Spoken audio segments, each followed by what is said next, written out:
Vamos a abrir la palabra del Señor de esta tarde en el libro de la Epístola Universal de San Judas Apóstol, el único capítulo que hay, en la página 272. Y vamos a leer desde el versículo 1 hasta el 4 inclusive. Nos dice esta palabra: Judas, siervo de Jesucristo y hermano de Jacobo, a los llamados santificados en Dios Padre y conservados en Jesucristo. Misericordia y paz y amor os sean multiplicados. Amados, por la gran solicitud que tenía de escribiros de la común salud, me ha sido necesario escribiros amonestándoos que contendáis eficazmente por la fe que ha sido una vez dada a los santos. Porque algunos hombres han entrado encubiertamente, los cuales desde antes habían estado ordenados para esta condenación. Hombres impíos, convirtiendo la gracia de nuestro Dios en disolución y negando a Dios, que solo es el que tiene dominio, y a nuestro Señor Jesucristo. Hasta aquí la lectura de esta palabra. Quiera el Señor bendecirla. Es una breve epístola, pero que contiene una declaración clara y directa hacia todos los hombres impíos que convierten la gracia de nuestro Señor Jesucristo, que es una gracia que trae salvación a los hombres, justamente en todo lo contrario. Y el Espíritu Santo la puso porque era necesaria, no solamente en los días del apóstol, que ya estaba obrando este misterio de iniquidad, como bien lo dice el apóstol Pablo en otra de sus cartas, porque ya en aquellos tiempos, según nos cuenta aquí el versículo 4, se entraban en las iglesias hombres que justamente tenían la gracia de nuestro Señor Jesús y a nuestro Dios, negando todo y cuestionando, hombres modernistas, racionalistas, ateos, bien podemos decir, y que ya estaban entrando encubiertamente. Cuando nos dice encubiertamente, es todo lo contrario a abiertamente. Entraban de manera sigilosa, muy sutil, con suaves palabras, con bendiciones, con todo lo que normalmente agrada tanto escuchar a las personas, y esto perdura hasta el día de hoy. Como las multitudes siguen a todos aquellos que endulzan el oído a las personas, aquellos que hablan lo que la gente quiere oír, hablan lo que la gente quiere seguir, enseñan lo que la gente quiere seguir, y todo conforme al corazón del hombre, y no conforme a lo que Dios enseña y a lo que Dios establece en su palabra. Con toda seguridad podemos decir que un hombre no necesita, un hombre de Dios principalmente, vamos a ser más claros, no necesita mucho esfuerzo para hacerse de enemigos. Sencillamente con hablar verdad.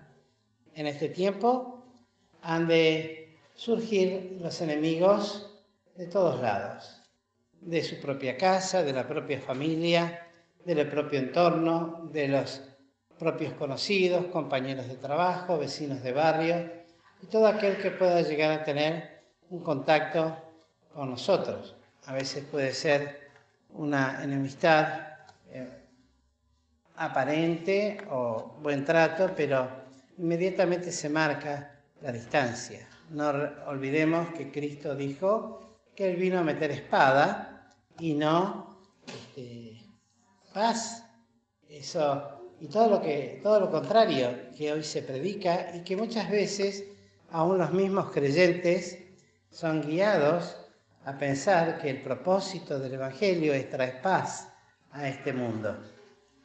La paz la tiene que encontrar el hombre con Dios cuando arregla sus cuestiones con Dios. Pero la paz no va a venir a este mundo hasta el tiempo que esté preparado este mundo para recibirla.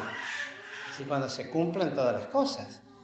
Pero el hombre tiene que hablar lo que la palabra de Dios nos enseña, y para eso tenemos que estar apercibidos y enseñados y conservados en Cristo.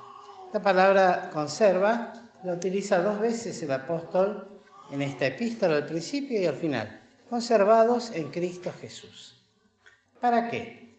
Para contender eficazmente. Para entender que la vida del cristiano, más aún en este tiempo, es una vida de contienda, de luchas. Hoy bien se puede decir que seríamos catalogados como aquellos que dan discursos de odio, ¿no? Por la separación o la diferencia que podemos hacer de las cosas. Pero lo cierto es que Dios mismo nos enseña en su palabra, y así está establecido, y que mientras tengamos la Biblia tenemos la facultad y la posibilidad de decir, pienso así porque la Biblia así lo enseña, digo esto porque la Biblia así lo dice. Y no recuerdo de dónde era que se estaba haciendo todo. Íbamos hablando el otro día en el auto, que contaba, no sé si nuestro hermano Enrique, que en determinado lugar están buscando quitar la Biblia, porque justamente la Biblia es lo que se opone contra todos los pensamientos que en este tiempo existen. Hablando de todo lo que está fuera de la Iglesia y que atenta contra la palabra de Dios y que atenta contra las Sagradas Escrituras. Y acá el apóstol enseña que tenía gran solicitud de escribir algo para que todos los creyentes, no solamente los judíos de su tiempo, los creyentes de su tiempo, los cristianos de su tiempo, judíos convertidos, por supuesto, lo supieran, sino que lo hacía con un carácter de amonestación, o sea, con un carácter serio, firme, como de reprensión. Una amonestación es algo más fuerte que una exhortación. Recordemos siempre la diferencia esta: la exhortación es aquel que acompaña a otro en un dolor, en unas circunstancias, en una necesidad de pruebas, está el hermano o la hermana para acompañar. Pero la amonestación tiene que ver con algo que sacude a la conciencia y que habla, y muy particularmente en este aspecto, a contender, no a contienda, que por supuesto tiene que ser hecho como debe ser hecho para todo hijo de Dios, no ser un contencioso, no uno que se pelea porque se quiere pelear o ser peleador por hacer contienda con todo el mundo, sino que habla de alguien que tiene una clara y firme posición frente a toda especie de pensamiento que se levanta, o de doctrina que se levanta, o de hombres que se levantan o se meten encubiertamente con un propósito.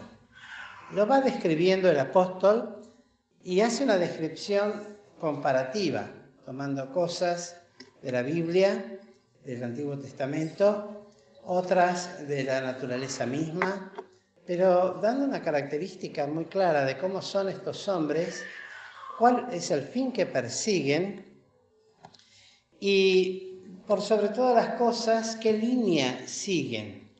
La línea está muy clara y muy definida en el versículo número 11, porque dice: ay de ellos, porque han seguido 3 cosas: el camino de Caín,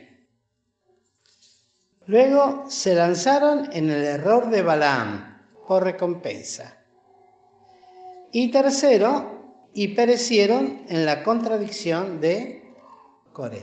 Esto marca la línea del pensamiento, de la actitud, del obrar de todos estos hombres que entran encubiertamente a contender contra la fe una vez dada a los santos. El propósito es hacer disolución, es negar a Dios, es levantarse de una manera blasfema, como lo mismo lo dice aquí, esto que usan de maldición contra las potestades espirituales, soberanas, superiores, maldicen las cosas que no conocen, y las cosas que naturalmente conocen se corrompen en ellas como bestias brutas. Tal es la línea que sigue. Es notable. Y cuando leía esto pensaba cuán importante es que conozcamos de sana doctrina y particularmente las nuevas generaciones que van surgiendo, que se van levantando, que se van formando, que van formándose para instruir también a otros. Bueno, la pregunta sería muy sencilla. Yo decía, ¿conocemos cuál es el camino de Caín? ¿Qué camino siguió Caín? ¿Quién era Caín? Preguntas muy sencillas, ¿eh? ¿Qué hizo Caín? ¿Quién era Caín? ¿Eh? El hermano de Abel. ¿Y qué hizo Caín? ¿Cómo? ¿Pero por qué lo mató?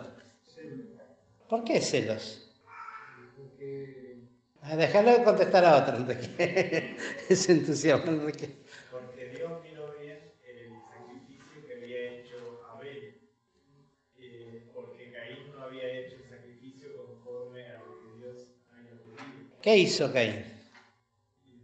Entregó el fruto de la tierra. De sus manos.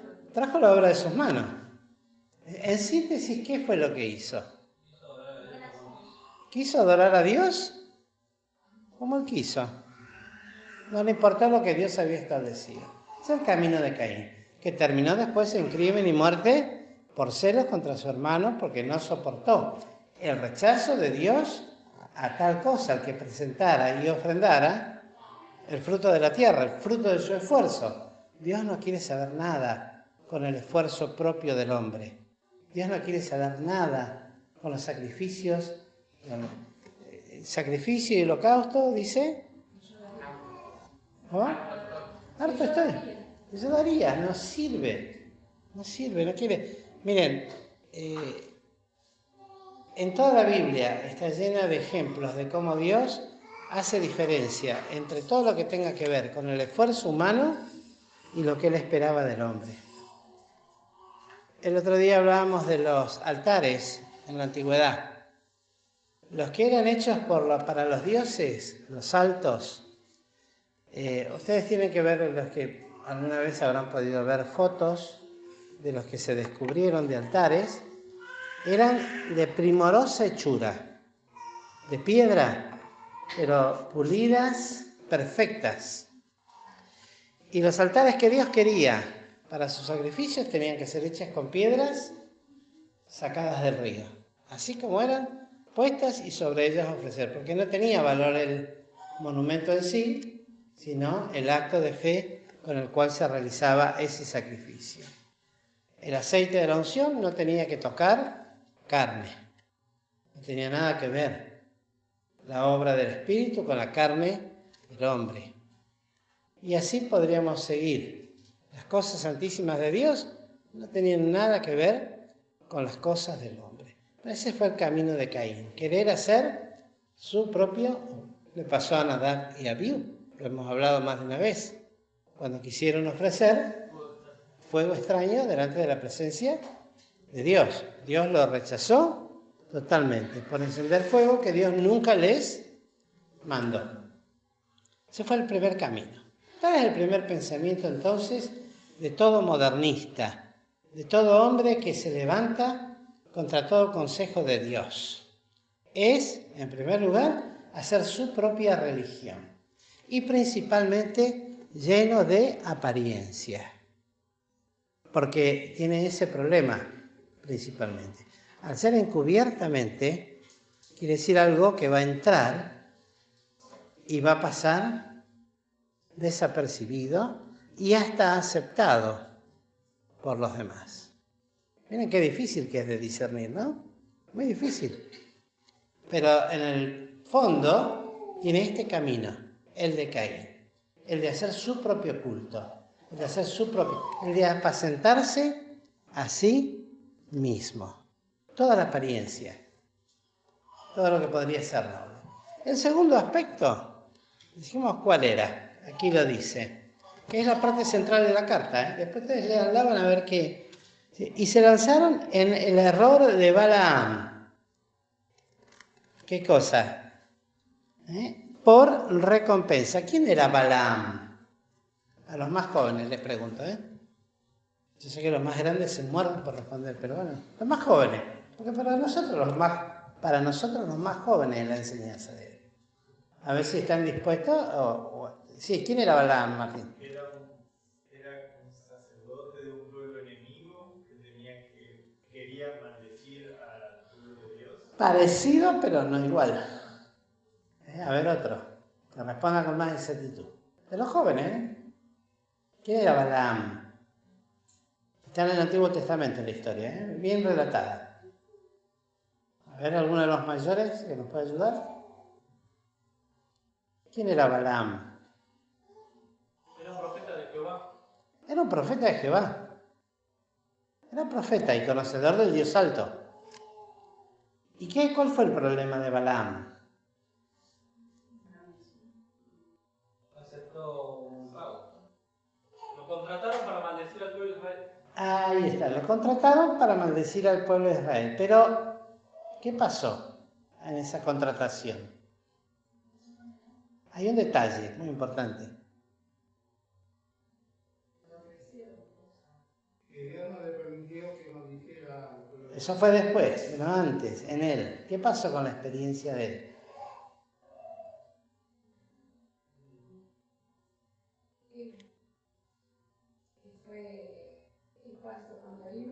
La locura del profeta.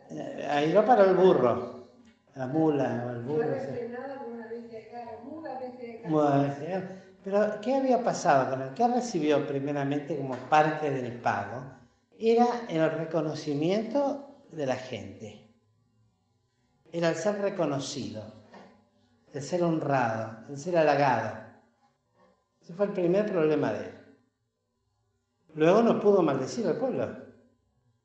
Porque él dijo, todo lo que Jehová me dijere, eso diré yo. Y entonces las 3 oportunidades que tuvo, y lo fue llevado en 3 oportunidades distintas, no maldijo, sino bendijo.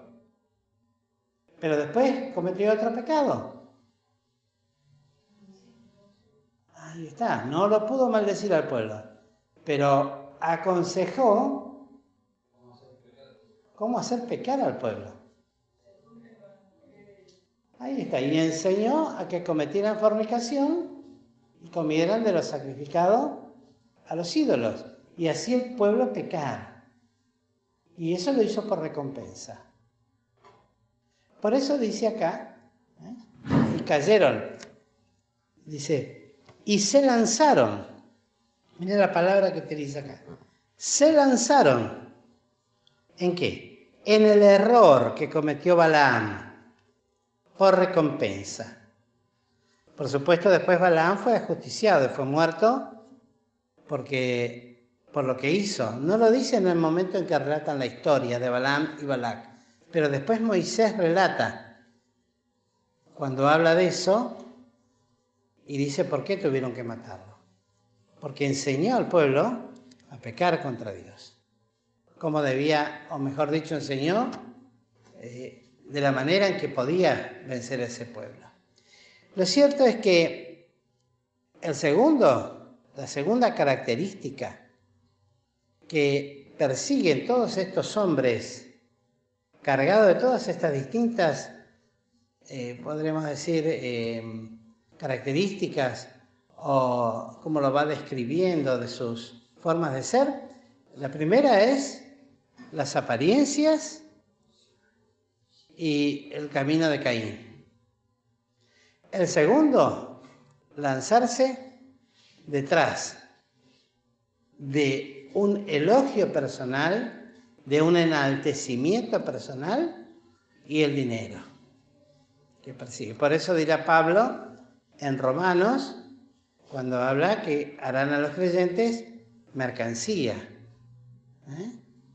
porque es para sus propios vientres. Entonces son características de estos hombres que hacen de la gracia de Dios un verdadero mercado. Uno puede ver, observar, pero entran encubiertamente. Y eso es lo peligroso. Y el tercero nos habla de otro personaje, que la otra vez algo se mencionó en la escuela dominical.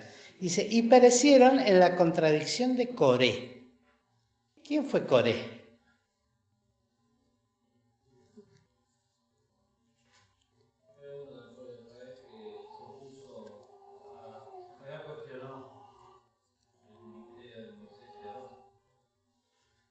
¿Cuestionó en qué aspecto? Si mal no lo recuerdo, ¿por qué el pueblo seguía a Moisés y a Aarón y no a ellos? Y hizo un grupo, separó un grupo de 200 y pico de personas. El asunto fue así. Él plantea algo que cuando uno lo lee en Números 16 parece hasta razonable. Porque él decía, todo el pueblo es santo a Jehová. ¿Por qué se atribuían Moisés y Aarón la prerrogativa de ser los únicos en oficiar el sacerdocio? Porque el resto del pueblo también no tenía derecho de hacerlo. Por supuesto, el ataque fue directamente contra Aarón. Es una historia bastante fuerte en un sentido, porque a esos 250 hombres que había apartado para Coré, para levantarse contra Moisés y Aarón y la familia, era de la familia de Leví también él, pero para otras funciones. Para el sacerdocio solamente era Aarón y sus descendientes. Después estaban los demás de la tribu de Leví, las distintas familias, que habrían de tener otros distintos lugares. Coré, después más adelante aparece también restituida parte de la familia y aparece en la parte de la música también, si no me equivoco. Pero lo cierto es que tal cosa no había sido indicada así por... Entonces es cuando Moisés... Claro, sí, ese es el resultado final. Eso surge después, cuando hacen la prueba de la vara de Aarón que reverdeció. Pero antes de eso, tanto Coré como sus seguidores, Abirán y Batán, otros que estaban metidos también en el asunto, una rebelión bastante grande hubo contra Moisés y contra... fueron algunos prácticamente devorados por el fuego y otros fueron tragados por la tierra. Así. Sí, si Dios no hiciera la maravilla hoy, bueno, que no sea de Dios. Y Dios le hizo la maravilla en favor de Moisés y se abrió la tierra debajo de los pies de todas estas familias. Y así lo describe la Biblia, que se los tragó enteros y se cerró la tierra sobre ellos. Entonces, de esa manera. Después, al otro día, se vuelve a levantar el pueblo contra Aarón y contra Moisés. Y ahí es cuando Moisés, Dios le manda que escoja a cada familia una vara y la pusieran, y al otro día verían por parte de Dios quién era la familia escogida para tener el sacerdocio. Y surge la vara de Aarón, enseñando de esta manera que el único que podía tomar la honra para sí era aquel que era llamado de Dios. Si vieron, todos eran santos, pero solamente los que tenían la autoridad sacerdotal eran los que Dios había elegido, los que Dios había puesto, porque no era elección de hombre que se había hecho Y tuvo que intervenir también en esto la oración de Moisés, la oración de Aarón, para que una gran matanza que había empezado por parte de Dios de juicio, en esta segunda oportunidad, que ya había casi 14.000 personas habían muerto, que ya había comenzado la mortandad, dice, y lo mandó corriendo a Aarón que se pusiera entre los muertos y los vivos, y que quemara incensario y perfume y hiciera oración en favor del pueblo. Y solamente así se detuvo la mano de Dios, porque iba a seguir, Tremendo. Bueno, tales son las características.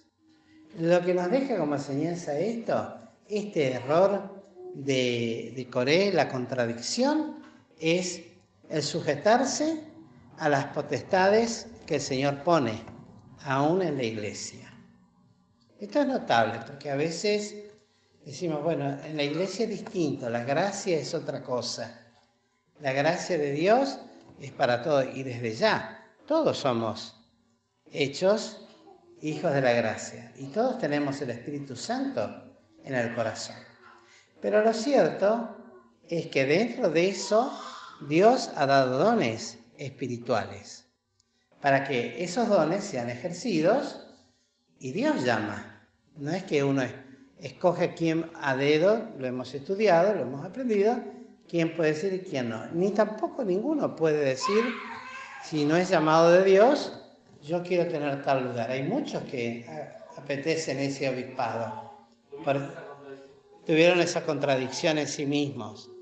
Uno de ellos, por ejemplo, era aquel que se oponía al apóstol Juan, que es conocido en la tercera de Juan, Diótrefes, que amaba tener el primado. Quiere decir que ese espíritu no solamente estuvo presente en el pueblo de Israel en los días de Moisés, sino que se sigue.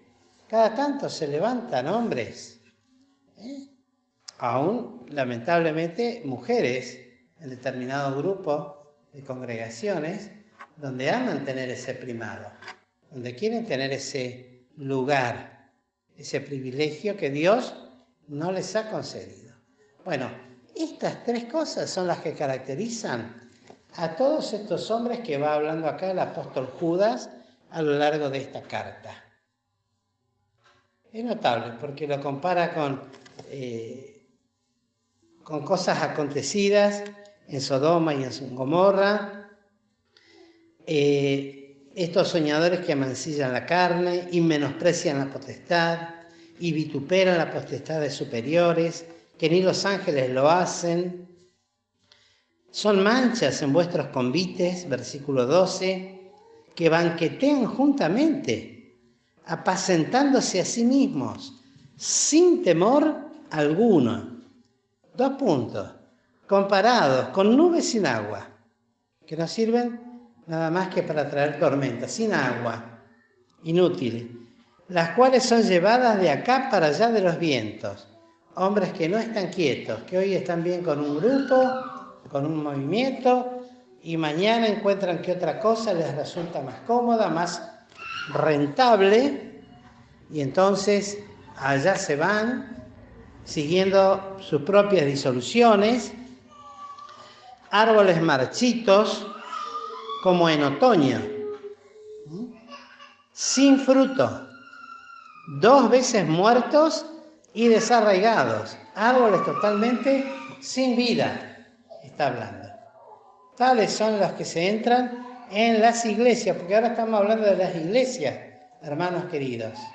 Nuestra iglesia es pequeña y conocida de nosotros, pero no por eso quiere decir que esto no esté como algo latente y presente, y que puede ocurrir en cualquier momento. Hoy estamos acá, los que nos conocemos siempre, pero mañana puede aparecer alguien al cual aparentemente tiene toda una apariencia de piedad, se hace conocido un tiempo, empieza a hablar con uno, empieza a hablar con otro, toman confianza, empiezan a venir a la actividad juvenil, entusiastas, colaboradores,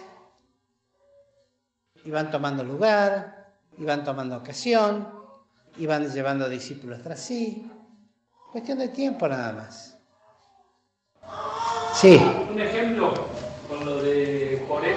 Sí. Escuché de una hermana de nuestra comunión que en un momento agarró todos los estudios que tenía, así como tenemos nosotros de misionero marino, misionero de carro, hizo todo un paquetito y nos regaló. Que dijo, yo tengo el mismo Espíritu Santo que ellos y voy a dejar que el Señor me hable, y ya no necesito esto. Desechó toda esa doctrina que había recibido desde la juventud y dijo, no, yo tengo el mismo espíritu, estoy usando, como dijo por en su momento, y todo lo que había recibido lo desechó, lo regaló, como diciendo, no sirve, ya está. Claro, como ya está agotado esto. Ahora yo voy a hacer mis propios estudios, que uno no lo niega, pero tampoco podemos echar por tierra algo que el Señor nos ha dado y que es de tanta bendición. Es peligrosísimo eso. ¿Por qué? Porque da lugar a toda suerte de espíritus. Y no quiere decir con esto que nosotros hagamos de aquellas cosas que nos quedaron a nosotros escritas o como enseñanza, o como estudios, o como libretos, hagamos doctrina de esto como mandamiento de hombres, ¿no? Como dice la palabra, hablaron mandamiento de hombres como doctrina, y no, son escritos y que fueron guiados y alumbrados por el Espíritu de Dios, que abrieron las Escrituras y Dios los reveló. Grandes cosas, benditas cosas. Nosotros podemos totalmente tener estas cosas, consultarlas, y aparte de esto puede despertar en nosotros interés de conocer, a la luz de la palabra de Dios, nuevas cosas, pero siempre basándonos en los escritos espirituales que ya tenemos, no solamente la palabra. Esto es muy serio, porque ocurre que se levantan con este pensamiento, que parece muy, muy espiritual, y hasta utilizan, porque ustedes lean lo que dice Coré, y van a ver si hay algo contradictorio en lo que dicen. Nosotros también somos parte de este pueblo santo, y somos el pueblo de Dios, elegido. Tenía razón, pero no toda la razón, parte. Y quería cambiar las cosas, una contradicción total en su experiencia, en su conducta y en su proceder y en su animosidad contra Moisés y contra Aarón, que algunos pueden decir hasta, uno ha escuchado a veces lo mal que se habla de estos siervos de Dios que el Señor nos ha dado en su momento. Menosprecio, sí. Ahora que como yo estoy leyendo las lecturas, Sí. continuamente el hermano dice, damos este pensamiento, pero que cada uno pueda ahondar, ampliar, Profundizar. Pero hay una línea, o sea, que se ajusta a la palabra de Dios y a los profetas. Lo mismo como los hermanos de Berea ve que está tal cual como dice la palabra de Dios. Y uno, a mí me pasa, tomo un texto, pero después me quedo con otro. Y es hermoso. Claro. Pero nunca dijeron, bueno, esto es así, no pueden seguir Esto es dogma, esto es dogmático ya, sí. Eso no. Pero es terrible, que puede pasar eso. Puede pasar. No es que estamos exentos, hermanos queridos. Puede pasar. Que se levantan hombres y mujeres con sus propios pensamientos. Y menoscaban y tienen en menos todo lo que el Señor nos ha dado. Y no es así. Porque, fíjense, tiene estas tres características. Mucha apariencia, como Caín. Pero hacen su propia religión, su propio sacrificio, su propio culto. Buscan el reconocimiento, el halago, el enaltecimiento por parte de los otros hermanos, como Balaam. Y esto lo hacen pensando en un bien económico. Es así, Parece que no, pero es así. Por eso digo a Pablo, el amor al dinero es la raíz de todos los males, lo cual siguiendo muchos fueron descaminados de la fe. El dinero es bravo, es muy complicado. Y más aún cuando se mezcla ministerio con dinero. Es peligrosísimo. Es peligrosísimo. Porque en eso también está acá. Y luego lo decoré. El querer ocupar un lugar que Dios no le ha dado. Este sistema o forma, no sé si decía un método que tenemos, de escoger los hermanos y de reconocer con oración los dones espirituales, eso ya no se usa en la mayoría, aún de iglesias fieles. Solamente con tener un estudio, con ir a un seminario, ya sea nombrado pastor y ya sea puesto como predicador, o que tenga facilidad de oratoria. Facilidad de oratoria quiere decir que hable muy bien, que tenga un léxico fluido.